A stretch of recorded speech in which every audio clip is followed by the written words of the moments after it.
கவுண்டர்கள்ல நம்ம டிக்கெட் வந்து அந்த டோக்கன்களை வந்து நம்ம கொடுக்க போறோம். இணையதளம் பயன்படுத்த தெரியாதவர்களுக்கு கவுண்டர்லயே நம்ம அந்த வசதிகளை செய்து நம்மளுடைய HRNC ஸ்டாஃப்ஸை வச்சு அந்த டோக்கன்களை வந்து கொடுப்பதற்கான வழிவகையை செய்ய போறோம். இன்னொன்னு ஆல்ரெடி HRNCல இந்த வெப்சைட்ல இருக்கக்கூடிய அந்த புக்கிங் சிஸ்டம் தான் நம்ம வந்து மெருகேற்ற போறோம். அதை வந்து இன்றைய காலகட்டத்திற்கு ஏற்றார் போல மெருகேற்ற போறோம் சொல்லும்போது அதுவும் நம்ம கண்ட்ரோல்ல தான் இருக்கும். நீங்க சொல்வது போல வந்து இந்த பல்க் டிக்கெட் புக்கிங்ஸ், ஒரு ஏஜென்சி வந்து பல்கா டிக்கெட் புக் பண்றது, அது போன்ற செயல்முறைகள் எல்லாம் ஒரு காலமும் நம்ம இடம் கொடுக்க மாட்டோம். இது முழுக்க முழுக்க பொதுமக்களுடைய பயன்பாட்டுக்கு வரும். இன்னும் சொல்ல போனா இன்னும் வாட்ஸ்அப் மூலியமாகவே வந்து எப்படி நம்ம ஒரு கேஸ் புக்கிங் பண்றோமோ அந்த மாதிரி எப்படி இந்த டோக்கன்களை ரொம்ப ஈஸியா எடுக்கிறது, அதே மாதிரி இந்த டோக்கன்களை வந்து புக் செய்து எடுக்கும்போது உடனடியாக அது வாட்ஸ்அப் மெசேஜுக்கு எப்படி கொண்டு வரதுன்னு கூட பல்வேறு கோணங்கள்ல நாங்கள் ஆய்வுகள் பண்ணிட்டு இருக்கிறோம். முதல்ல வந்து இதை சில கோயில்கள்ல மட்டும் ட்ரையல் அண்ட் எரர் பார்க்கலான்ற ஒரு கான்செப்ட் எடுத்திருக்கிறோம். ஏன்னா எடுத்த உடனே இதை தமிழ்நாடு ஃபுல்லா இம்ப்ளிமெண்ட் பண்ணோம்னா அப்புறம் இது ஒரு ஃபெயிலியர் மாடல் அப்படின்னு சொல்லிட்டு என்ன பண்ணுவோம்னா இதை பத்தி நிறைய வந்து ப்ரொபகண்டா பண்றதுக்கான நிறைய பேர் காத்துக்கிட்டு இருக்காங்க. நம்ம இதை வந்து என்ன பண்ண போறோம்னா முதல்ல ஒரு ட்ரையல் அண்ட் எரரா சில கோயில்கள்ல முதல்ல இம்ப்ளிமெண்ட் பண்ணிட்டு அதுல என்னென்ன பிரச்சனைகள் வருதோ அதையெல்லாம் எப்படி அரெஸ்ட் பண்றதுன்றதெல்லாம் பார்த்துட்டு அதற்கு பிறகு படிப்படியாக முதல்ல இருக்கக்கூடிய பெரிய பெரிய கோயில்கள், அதற்கப்புறம் ஒரு மிட் லெவல்ல இருக்கக்கூடிய கோயில்கள் படிப்படியாக இதோட இம்ப்ளிமெண்டேஷன் தொடங்கும். பட் கூடிய விரைவில் தமிழ்நாடு முழுக்க இது எல்லாத்தையுமே பண்றதுக்கான சாத்தியக்கூறுகளை ஆராய்ந்து செயல்பட தயாரா இருக்கிறோம். முதல்ல HRNC கோயில்களுக்கு இதை பண்றோம். அதற்கு பிறகு படிப்படியாக என்ன பண்றது நம்ம பார்க்கலாம். திருப்பரங்குன்ற விவகாரத்தில் தாவேக்கா அரசு திமுகவோட வருஷம் 2 நடந்துக்குதுன்னு சொல்றாங்க. அதாவது திருப்பரங்குன்றம் இஷ்யூவை பொறுத்த வரைக்கும் மிக தெளிவாக ஒரு விஷயத்தை நான் சொல்லிடுறேன்.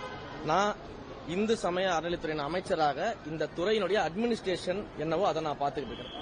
இந்த விஷயம் தொடர்பான நிலைப்பாடு என்னன்றத மாண்புமிகு முதலமைச்சர் அவர்கள் நிலைப்பாடு எடுத்துட்டு கட்சியின் சார்பில் அதை அறிவிப்பாங்க. அதை வந்து தலைமை செய்யும். நான் வந்து ஒரு அட்மினிஸ்ட்ரேட்டர், அட்மினிஸ்ட்ரேஷன் லெவலில் என்ன கொஸ்டின் கேட்கணுமோ கேளுங்க, நான் பதில் சொல்றேன். அதே போல கடந்த ஆட்சியில் இந்து சமய அறநிலைத்துறையில் எவ்வளவு முறைகேடுகள், எவ்வளவு கோயில்கள்? நிச்சயமாக நீங்க சொன்னது போல இந்து சமய அறநிலைத்துறையின் கோயில்கள்ல நடைபெற்ற முறைகேடுகள் பற்றிய ஒவ்வொரு விஷயத்தையும் வந்து நான் இப்பதான் வந்து எடுத்து அதற்கான ஆய்வுகளில் ஈடுபட்டு இருக்கிறேன். நிறைய இடங்கள்ல வந்து இந்து சமய அறநிலைத்துறையினுடைய திட்டங்களை கொண்டு வந்திருக்கக்கூடிய ஸ்கீம்ஸ், ப்ராஜெக்ட்ஸ், கன்ஸ்ட்ரக்ஷன்ஸ் நிறைய வந்து கமர்ஷியல் ஆக்கப்பட்டிருக்கு அப்படின்றத நான் வந்து உணர்றேன்.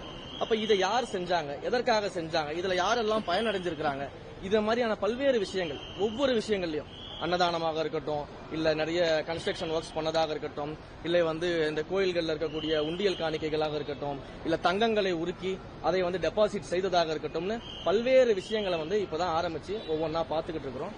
இந்த ஆய்வின் அடிப்படையில் இது எல்லாத்தையும் 360 டிகிரில ஆய்வு செய்து இதுல என்னென்ன தவறுகள் நடந்திருக்குன்றதையும் நம்ம வந்து பார்க்கறதுக்கான வேலைகளில் ஈடுபட்டு இருக்கோம். கொஞ்சம் டைம் ஆகும், அது எல்லாத்துக்குமே உங்களுக்கே தெரியும். சோ இது எல்லாத்தையும் பார்த்துட்டு உண்மையிலேயே இது என்ன நடந்திருந்தாலும் அதை பொதுமக்கள்கிட்ட வெட்ட வெளிச்சமாக வெளிப்படையாக சொல்வதற்கும் சொல்றேன். இதை முடிச்சிடுறேன். சோ இதை வந்து பொதுமக்கள்கிட்ட வெளிப்படையாக இந்த மாதிரியான முறைகேடுகளை வந்து மக்கள்கிட்ட கொண்டு போய் சேர்க்கிறதற்கும் அந்த முறைகேட்டில் ஈடுபட்டவர்கள் யாராக இருந்தாலும் எவராக இருந்தாலும் எப்பேர் பெரிய ஆளா இருந்தாலும் அவர்கள் மீது தண்டனை எடுக்கப்படும்ன்றதை மிக தெளிவா சொல்லிக்கிறேன். அமைச்சர் நிர்மல்குமார் வந்து முந்தைய அரசு என்ன நடவடிக்கை எடுத்தாங்களோ அதை பின்பற்றுவோம் சொல்லியிருந்தாங்க. நீங்க வேற ஒரு கருத்தை சொல்றீங்க. வேற ஒரு கருத்தை சொல்லலையே. முதலமைச்சர் என்ன முடிவு எடுக்கிறாரோ அதை வந்து எங்கள் கட்சியினுடைய தலைமை கழக செய்தி தொடர்பாளர் இருக்கக்கூடிய மாண்புமிகு அமைச்சர் அவர்கள் சொல்லியிருக்கிறாரு. அந்த கான்செப்டை தான் நம்ம பார்க்க வேண்டியது இருக்கு. நான் அஸ் அட்மினிஸ்ட்ரேட்டரா என்ன விஷயங்கள் இருக்கோ கேளுங்க, பதில் சொல்றேன்னு சொல்றேன். கட்சியை பொறுத்தவரை டிவிக்கே வந்து ஒரு பிரஸ் பிளட்டா வந்தீங்க. இப்போ மாற்று கட்சியிலிருந்து வரக்கூடியவங்க எல்லாருமே வரும்போது இந்த கட்சிக்கான யூனிக்னஸ் தனித்துவம் போயிடும் அப்படிங்கிற மாதிரி தான் சொல்றாங்க. ஊழல் சக்தின்னு சொல்லிட்டு இருந்தவங்க இப்ப கூர்ந்து போன சக்தின்னு சொன்ன இடங்கள்ல இருந்தா இப்ப அதிகமாக வராங்க. இப்போ யங் பிளட்டா இருந்தா நீங்க முதற்கொண்டு இப்ப கிட்டத்தட்ட ஒரு இளம் அமைச்சரா வந்துட்டீங்க.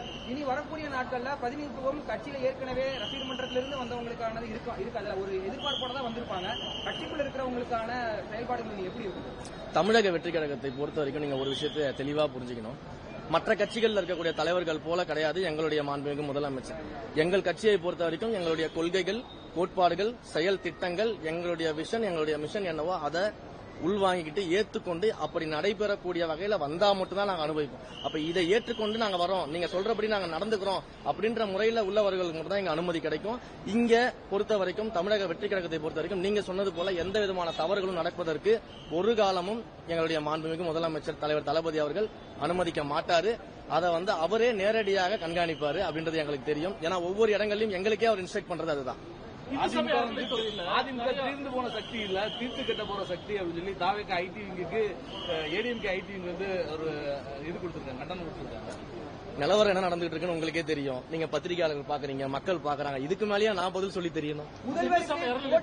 அதிகப்படியா குலதெய்வங்களை எடுத்துக்கிறாங்க, அது வந்து தவிர்க்கப்படணும். மக்கள் நிறைய இல்ல, அதுதான் ஒவ்வொரு புகார்களுமே நம்ம வாங்கிட்டு இருக்கோம். நீங்க சொல்லக்கூடிய அந்த கிராம கோயில்கள் நடக்கக்கூடிய பிரச்சனைகள் எல்லா புகார்களையும் நம்ம வாங்கிட்டு இருக்கோம். ஒன்றொன்றா தானே ஆய்வு செய்து நம்ம அதுக்கான நடவடிக்கை எடுக்கணும். இப்பதானே ஆரம்பிச்சிருக்கிறோம்.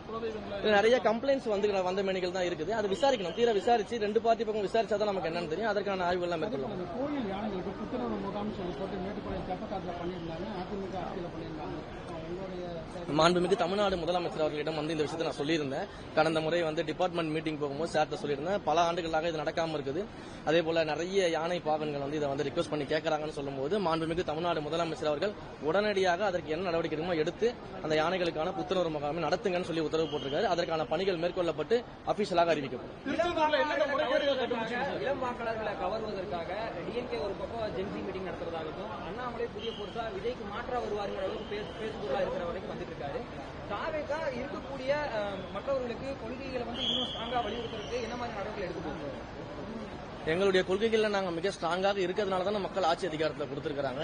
இன்றைக்கு வந்து தந்தை பெரியார் அவர்களையும் அண்ணல் அம்பேத்கர் அவர்களையும் நிர்வாகத்தை தூய்மையாக நடத்திய ஐயா காமராஜர் அவர்களையும் வேலு நாச்சியார் அவர்களையும் அஞ்சலை அம்மாள் அவர்களையும் முன்னிறுத்தி இளைஞர்கள் கிட்ட கொண்டு போய் அவர்களுடைய கொள்கைகளை வந்து முன்னிறுத்தி தான் நாங்க வரோம்னு சொல்லி அதை ஏற்றுக்கொண்டு இன்றைக்கு மக்கள் எங்களுக்கு வாக்களிச்சு ஆட்சி கட்டில் அமர வச்சிருக்காங்க. அந்த கொள்கையில மிக சரியாக நாங்க பயணம் பண்ணிட்டு இருக்கிறோம். இது மக்களுக்கும் தெரியும், இளைஞர்களுக்கும் தெரியும். யார் இன்றைக்கு தமிழ்நாட்டில் கொள்கை பிடிப்போடு இருக்கக்கூடிய ஒரு கட்சி, ஒரு தலைவர் யார் என்றால் தமிழக வெற்றிக்காரங்களும் எங்கள் முதல்வர் தான் தெரியும். அதனால மக்கள் மிக தெளிவா இருக்கிறாங்க. இதுல எந்த பிரச்சனையும் எங்களுக்கு கிடையாது. முன்னாள் முதல்வர் ஒரு கருத்து சொல்லியிருக்கிறார். 3 மாதங்கள் கூட இந்த ஆட்சி தாங்காது, நாங்க 6 மாதம் வரை டைம் கொடுக்கலாம்னு பார்த்தோம், ஆனா 3 மாதங்கள் கூட இந்த ஆட்சி தாங்காதுன்னு சொல்லி முன்னாள் முதல்வர் 200 வெல்வோன்னு கூட தான் சொன்னாங்க. நடந்துருச்சா? அதனால அதை பத்தி எல்லாம் நம்ம கவலைப்பட வேணாம். நம்ம மக்கள் பணியை சந்திப்போம். நன்றி. ஆய்வு எந்த கோயில் பண்ண போறீங்க அடுத்தது? ஒவ்வொரு கோயில்கள் தொடருமா சார்? போன தடவை பண்ணிருந்த போது அர்ச்சகர்களை அவமதித்தீர்கள், உள்ளூர்காரங்களை அவமதித்தீங்கன்னு சொல்லி முன்னாள் அமைச்சர் அனிதா ராதாகிருஷ்ணன் சொல்லியிருந்தாங்க. சர்ப்ரைஸ் இன்ஸ்பெக்ஷன் தொடருமா? கடுமையான நடவடிக்கைகள் தொடரும்? கண்டிப்பாக சர்ப்ரைஸ் இன்ஸ்பெக்ஷன் தொடரும். எல்லா கோயில்கள்லயும் ஆய்வு பண்ணுவேன். எந்த கோயில்ல யாரு தவறு செஞ்சிருந்தாலும் எந்த மத பாகுபாடும் பார்க்க மாட்டோம், சாதிய பாகுபாடும் பார்க்க மாட்டோம், பணப்பாகுபாடு பார்க்க மாட்டோம், பாலின பாகுபாடு பார்க்க மாட்டோம். யாரு தவறு செஞ்சிருந்தாலும் எப்பேற்பட்ட முக்கிய புள்ளிகள் தவறு செஞ்சிருந்தாலும் அதற்கான நடவடிக்கை எடுப்போம். இதையெல்லாம் வைத்து அரசியல் செய்வதுதான் திமுகவுடைய வழக்கமாக இருக்கிறது. தந்தை பெரியாரை பின்பற்றியவர்கள் இன்றைக்கு என்னை சாதி பெயரை சொல்லி கூப்பிடக்கூடிய அளவுக்கு வந்திருக்கிறாங்கன்னா எந்த அளவுக்கு அவங்க கொள்கையிலிருந்து நீர்த்து போய் தங்களை காப்பாற்றிக் கொள்வதற்காக பேசிக் கொண்டிருக்கிறார்கள். இது ஒரு வெட்ட வெளிச்சமான உதாரணம். நிச்சயமாக நடவடிக்கைகள் தொடரும். கோயில்கள் வந்து தூய்மையாக்கப்படும். கோயில்கள் வந்து மக்கள் மன நிம்மதியோடு வந்து சென்று கடவுளை வணங்கக்கூடிய ஒரு இடமாக மாற்றி அமைக்கப்படும்.